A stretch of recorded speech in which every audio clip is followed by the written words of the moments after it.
অমুক 10 কোটি টাকা চুরি করিয়াছে, আপনি যদি উমুকের কাছে গিয়া এই কথাটা না কইতে পারেন তার মুখের সামনে, এটা জার্নালিজম হয়নি, এটা প্রপাগান্ডা হয়েছে। এই মোজো সাংবাদিকদের মধ্যে কোনটা সাংবাদিকতা না, বা এই ঠেলাঠেলিটা একটা আছে আর কি এইটার মধ্যে। আমি ক্লাসিক জার্নালিজম স্কুলের ছাত্র। তো ক্লাসিক জার্নালিজম স্কুল অনুযায়ী আমি মনে করি কোনো একটা শব্দের সাথে আগে আরেকটা শব্দ বসালে টসালে এই শব্দটা মাঠে মারা যায়। যেমন ডেমোক্রেসির আগে আপনি যখন বেসিক বসাবেন তখন এটা বেসিক ডেমোক্রেসি হবে এবং আইয়ুব খানের একটা হাসজারুতে পরিণত হবে। এটা মোবাইল জার্নালিজম বলে আলাদা কোনো জার্নালিজম থাকা উচিত না। আমি মনে করি একটা জার্নালিজমের টুল হিসেবে আজকে মোবাইল ব্যবহার হয়, কালকে আরেকটা বড় ক্যামেরা ব্যবহার হবে, পরশুদিন আপনি কিছুই ব্যবহার করবেন না, আপনার একটা চশমা পরে থাকবেন, সেই চশমাটাই আপনার সকল জার্নালিজমের এটা করছে, তখন আপনি এদেরকে চশমা জার্নালিজম করবেন। বান্ডেল থাকলে প্রতি সেনমানিতে টাকা বাঁচবে। বিকাশ সেনমানি বান্ডেল কিনে জিতুন প্রতি লেনদেনে। এরপরের দিন আপনার চশমাও লাগবে না, আপনি হয়তো একটা ছোট্ট লেন্স পরে থাকবেন, কন্টাক্ট লেন্সের মতো, মানে কাজের সুবিধা, আপনাকে কিছু ক্যারি করতে হবে না, সেই লেন্স দিয়ে আপনি সবকিছু করবেন। তখন কি এটা আপনি একটা চক্ষু জার্নালিজম করবেন? কি করবেন? কোথায় গিয়ে থাকবেন? টুল দিয়ে জার্নালিজমের নাম কেন নির্ধারিত হবে? এটা আপনার একটা টুল। মানে আমাদের যখন কলম দিয়ে আমরা লিখছি, রিপোর্ট লিখছি, ওই যে কম্পোজিটররা সেইটা আবার কম্পিউটারে লিখতো, লেখা আবার এটার মধ্যে দিত, দিয়ে আবার এটা ছাপা হইতো, এরপর আমরা কম্পিউটারে লেখা শুরু করছি অল্প কিছুদিন পরে, তো এর নাম কম্পিউটার জার্নালিজম হয়েছে। তো এটা কেন মোবাইল জার্নালিজম? মানে এগুলোর নাম টুম করার দেওয়ার কোনো দরকার নাই। আপনি যদি জার্নালিজমের এথিক্স মানেন, আপনি যদি জার্নালিজমের রুল ফলো করেন, আপনি যদি জার্নালিজমের ক্ষেত্রে এই ক্ষেত্রে এথিক্স মানার ক্ষেত্রে যেইটার মধ্যে আমার সবচেয়ে বেশি আমি কম দেখি সেটা হচ্ছে, আপনি মনে রাখেন, আপনি যখন কারো বিরুদ্ধে কোনো অভিযোগ করেন,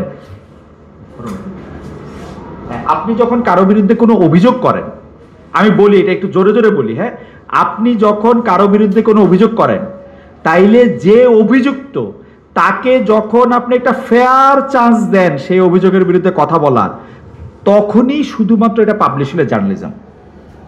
যদি আপনি আইসা এটা বলেন তাকে পাওয়া যায় নাই টেলিফোনে, তিনি কথা বলতে রাজি হন নাই, ততক্ষণ পর্যন্ত এটা তাকে পাওয়া গেছে, কথা বলতে রাজি হন নাই, এইটা মোটামুটি খারাপ জার্নালিজম। তো পাশ করে যায়, মনে করেন 10-এ 40, কিন্তু তাকে পাওয়া যায় নাই টেলিফোনে, তার বাসায় গিয়ে তাকে পাওয়া যায় নাই, 10-এ 0 কিন্তু এটা আমার শামসুল আলম ভাইও এটার মধ্যে 0 দেওয়া উচিত। পৃথিবীর সব জার্নালিজমও এটা 0ই পাবে। আপনি যতক্ষণ পর্যন্ত অভিযুক্তের, আমি আবার বলি, আপনি মোবাইল জার্নালিজম করেন আর যমুনা টেলিভিশনের সবচেয়ে বড় ক্যামেরাটা লইয়া, ইন্ডিপেন্ডেন্ট টেলিভিশনের সবচেয়ে বড় ক্যামেরাটা লইয়া জার্নালিজম করেন, আপনি একটা অভিযুক্ত লোকরে যদি তার কথা, তারে আপনি যেটা নিয়ে অভিযুক্ত করতেছেন সেইটার ব্যাপারে যদি তারে কথা বলার জন্য ফেয়ার চান্স না দেন, অমুক 10 কোটি টাকা চুরি করিয়াছে, আপনি যদি উমুকের কাছে গিয়া এই কথাটা না কইতে পারেন তার মুখের সামনে, এটা জার্নালিজম হয়নি, এটা প্রপাগান্ডা হয়েছে। আমি ডয়েচে ওয়েলে 5.5 বছর অন্তত 20টা কোর্স করছি, মানে জার্মানরা হচ্ছে খালি ট্রেনিং দেওয়ায়, তা আমি বিভাগীয় প্রধান হিসেবে আমি করছি 20টা কোর্স, আর অন্যরা করছে আমার চেয়ে আরো বেশি বেশি, মানে অনেক অনেক অনেক বেশি বেশি কোর্স করছে। ওইটার মধ্যে ওইটার নাম মোজোই, হ্যাঁ, এইটা ইন্টারন্যাশনালি এটার নাম মোজো। কিন্তু খুবই ইন্টারেস্টিং ব্যাপার এইখানে যেটারে কওয়া হইতেছে যে তারা তুচ্ছ-তাচ্ছিল্য করছে মোজো দিয়া, যে জার্নালিস্ট মোজো ট্রেনিং পাওয়া, ও ডয়েচে ওয়েলের মধ্যে কিন্তু অনেক গুরুত্বপূর্ণ সাংবাদিক। কারণ মোজোটা হইল আপনার কিচ্ছু লাগবে না, আপনি one man army, like James bond, বা ধরেন আপনি ওয়ান ম্যান আর্মি, আপনি এই জিনিসটা সংগ্রহ করবেন, নিবেন, এডিট করবেন, তারপরে আপ করে দিবেন, আপনার ইয়াতে আপনি আপ করে দিবেন। আপনি রাত্রেবেলা ঘরে বসে আইসা আপনার যে ওয়েবসাইট আছে এটা আপনার দেখতে সুন্দর লাগতেছে, এটা কালার চেঞ্জ করে, ইউ নো এভরিথিং। আপনি একটা ওয়েবসাইটের শুধু হোস্টিং না, ওয়েবসাইটের কালার, ওয়েবসাইটের যে কোন জায়গায় কোনটা বসবে, মানে ওয়েবসাইটটা দেখতে আপনার কেমন লাগবে, ওয়েবসাইটের ইন্টারেক্টিভিটি, আপনি এটা সোশ্যাল মিডিয়া ম্যানেজার, আপনি you can do anything. And সব আপনি করবেন তা না, কিন্তু আপনি জানেন সবকিছু করতে।